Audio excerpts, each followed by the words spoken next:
I'm John Bass, and I live in Kitchens Mill, and we have land that adjoins the South Edisto River, and my background is in science, and I've been in different governmental agencies and private industry, and retired from the military, and also from the educational government area.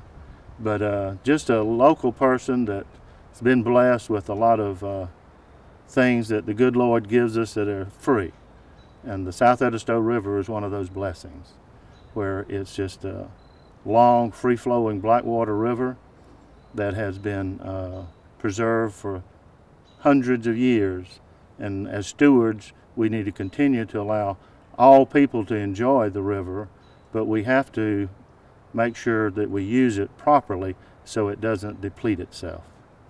At this point, given where the process stands on the initial Walther request, which was approved, and then the second request, which is currently, I understand, being reviewed by DHEC, what can concerned grassroots stakeholder parties do, in your opinion, now? I mean, because that's what I get asked a lot in connection to this is, well, what can we do?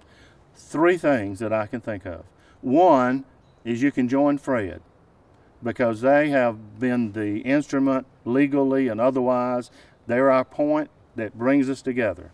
Second, you can contact your local legislator, no matter if you're in York County, Anderson County, Richland County, or whichever county you're in South Carolina. Get a hold of your legislator and let them know that you also have rivers and you have streams, and this is a precedent, and it applies to every water source in South Carolina, just not the South Edisto River. The third thing you can do is you can actually try to begin to formulate in your mind how rules and regulations in South Carolina, which most of us don't like, but without rules and regulations with some kind of common sense teeth in it, you open yourself up to all kind of loss of your natural resources. And that's what the DNR, the South Carolina Department of Agriculture, your water resource people, your Farm Bureau should. All of those people are concerned with farming and for fishing and wildlife, but at the same time we have to make sure that we keep the resource in the way we found it.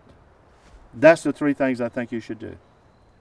The legislators in the House and the Senate, in their respective districts, as their people call them and as they view this and their people, constituents, back them up and say we want something done, the first thing they should do is just give a quick call to the governor, and the governor should just give a quick call to the agency head, and the agency head should just give a quick call to the bureau chief at DHEC and say, I'd like for you to take a very deliberate review of these rules and regulations and take into account any kind of setting we need where we have lay people, scientific people, regulatory people, and legislators if we need be, but not to exclude large farm corporations as well. Let's get the voice, get it together, rewrite these rules and regulations so it has teeth in it and it's good for all people that want to use the rivers of South Carolina.